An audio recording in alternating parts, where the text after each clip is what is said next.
ورسوله النبي الأمين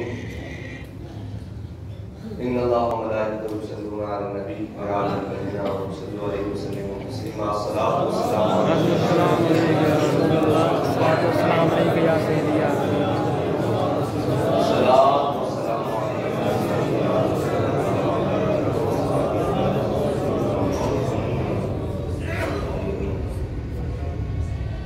محترم معزز سامعین محترم، میں تو اس تصور میں بیٹھا تھا کہ اللہ تعالیٰ کیسے تلک الایام نداولها بین الناس کرتے ہیں۔ مجھے تو وہ دن تصور میں آ رہا تھا یہاں بیٹھ کر کے جس دن یہاں پر یہ مارچری بنا ہوا تھا اور یہاں پر لاشیں اور مسجد کے اندر زخمی پڑے ہوئے تھے۔ میں اس یاد میں تھا۔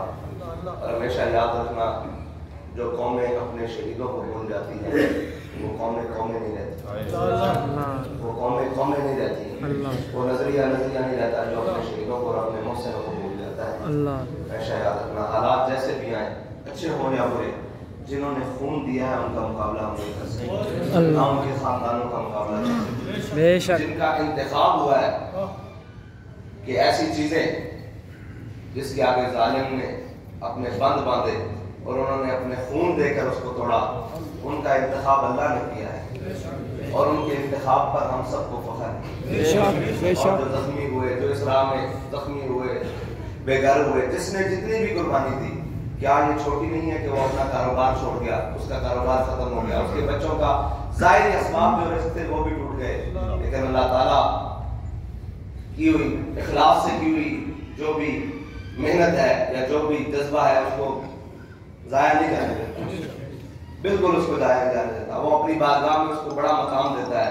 لیکن ہمیں یہ تربیت نشست ہے، حقیقت میں یہ تربیت نشست ہے اس لیے کہ ہمیں دیکھنا ہے اپنے دائیں بائیں کہ ان معاملات کے اندر جو بھی جس طرح بھی کسی کو ظاہری طور پر کوئی نقصان یا ہوا، اس کو ہم نے کیسے فائدہ پہنچانا ہے۔ ہماری ذات کو تو فائدہ ہو رہا ہے، میں اگر ذاتی حیثیت میں دیکھوں تو بہت فائدہ ہوا ہے، لیکن ہم نے ان لوگوں کو ساتھ لے کر چلنا ہے، ان لوگوں کو زندگی کا حصہ بنانا ہے، تاکہ کسی کے خیال میں بھی یہ نہ بات گزرے کہ ہم نے اسلام کے لیے کچھ کیا تو اسلام نے ہمیں نہیں دیا۔ صحابہ کرام نے جب قربانیاں دی تو جب بدر والوں کی باری آئی تو سب نے سر جھکا لیے تھے، سب نے سر جھکا لیے تھے کہ حضور ان کی خدمات کے آگے ہماری کچھ نہیں ہے۔ تو یہ نہیں کہ ہم سب کچھ خود سمیٹتے جائیں اور سارا کچھ خود اپنے بارے میں سوچتے رہے، بلکہ ہم نے ان کے بارے میں سوچنا ہے، ٹھیک ہے۔ اور اللہ تعالیٰ نے جو کامیابی آپ کو دی ہے نا، وہ آپ کے خود اپنے تصور میں بھی نہیں کر سکتے۔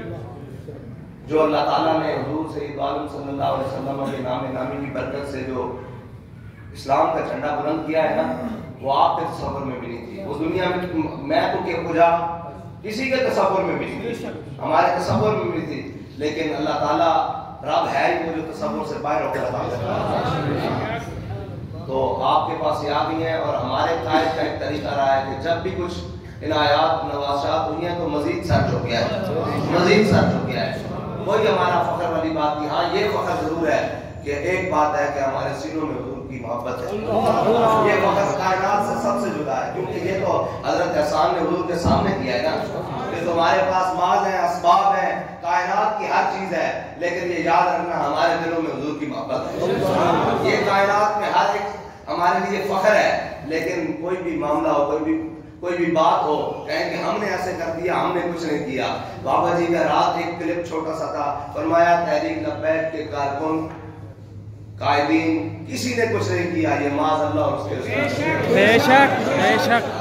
ہاں جنہوں نے کچھ کیا ہے اللہ نے ان کو نواز دی ہے، ان کو اپنے پاس بلا لیا ہے اور ان کو اپنے دیدار عطا کیا ہے، اور وہ تو وہ زخم رستے ہوئے انشاءاللہ قیامت میں بھی آئیں گے۔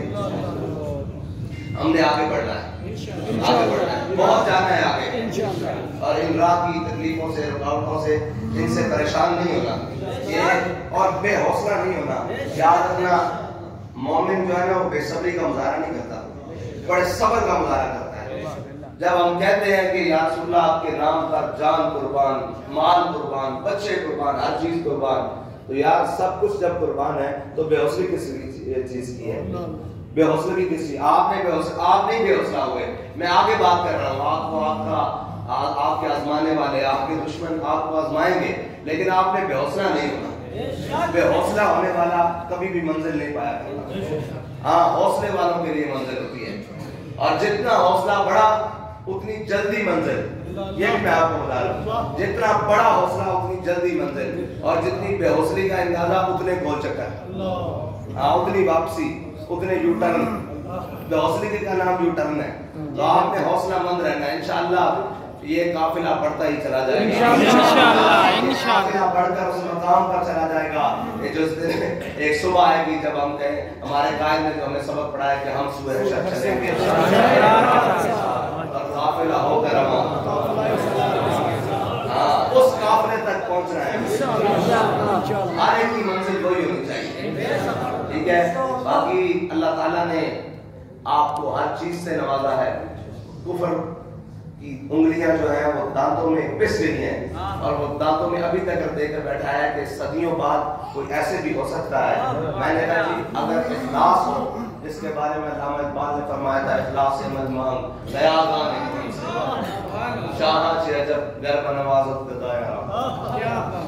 وہ اخلاص اگر ہو تو یاد یا آج اگر جتنی صدیاں گزر سکتی ہیں، اتنی اور بھی گزر جائے، پھر بھی یہ بات ایسی چمکتی دمکتی رہے گی۔ یہ بات کیا ہے؟ یہ ہمارے آقا مولا صلی اللہ علیہ وسلم کا نام ہے، یہ ہمارے آقا مولا صلی اللہ علیہ وسلم کا نام نامی ہے، یہ ان کی عزت ہے، یہ ان کی ناموس کی برکت ہے، اور یہ ان کی عزت و ناموس کی برکت ہے، اور یہ ان کے تاج کی برکت ہے، یہ ان کے تاجدار ختم نبوت جو تاج ہے نا، اس کی برکت ہے صرف۔ یہ صدیوں بعد آج بھی وہ جذبہ اسی طرح ہے، اور وہ ساری بات ہے کہ جس کے اوپر تحقیق ہوگی کہ ایسے بھی ممکن ہے کہ ایک بھائی گولی کھا کے آ رہا ہو اور دوسرا پھر سامنے جا کے گولیوں کی بچھاڑ میں جا کے کھڑا دے گا، تاجدار ہے، لڑائی ہو جائے، ایک تو زخمی ہو جائے، دوسرا بھاگ جاتا ہے کہ میں تو بچ جاؤں، لیکن یہاں کیا بات ہے کہ جناب ایک جا رہا ہے، ایک زخمی ہو رہا ہے تو چار آگے اور کھڑے ہو رہے ہیں۔ تو یہ بات وہی ہے کہ حضور سید عالم صلی اللہ علیہ وسلم کا عشق ہے، جس عشق کو لے کر صحابہ نے سمندروں میں گھوڑے ڈال دیے، جس عشق کو لے کر صحابہ نے کیسر و کسریٰ کے دروازے پٹا دیے، جس عشق کو لے کر 200 سپر پاوروں کو پاؤں میں روٹ ڈالا۔ وہ کہتا ہے نا، اقبال کہتا ہے کہ تجھے اس قوم نے پالا ہے آغوش محبت میں، کچل ڈالا تھا پاؤں میں جس نے تاج سر دارا۔ آپ نے کر کے دکھایا ہے کہ واقعی ہم ان کی اولادیں ہیں جنہوں نے پاؤں میں تاج سر دارا ڈھونڈا تھا۔ آپ نے پوری امت کے اور وہ جو قرض کو اتارا ہے، پوری امت کے قرض کو اتارا ہے، اور وہ لوگ جنہوں نے وہ کفر جس نے صدیوں محنت کی، 3-2.5 صدیاں ہو گئی ہیں مسلمانوں کو مردہ کرنے کے لیے، یہ جذبہ نکالنے کے لیے محنت کی، آپ نے ایک جذب میں تمام سارا کام کرا، اس کی ایک جذب میں کام کرا، ایک حقیقت میں ایک جذب ہے۔ آپ اگر پیچھے مڑ کے دیکھیں گے تو آپ کو یہ لگے گا کہ ختم ہو جائے گا کام۔ ٹھیک ہے جی، وآخر دعوانا الحمدللہ رب العالمین۔ باتیں بہت ہوں گی لیکن باتیں کم اور کام زیادہ ہوگا۔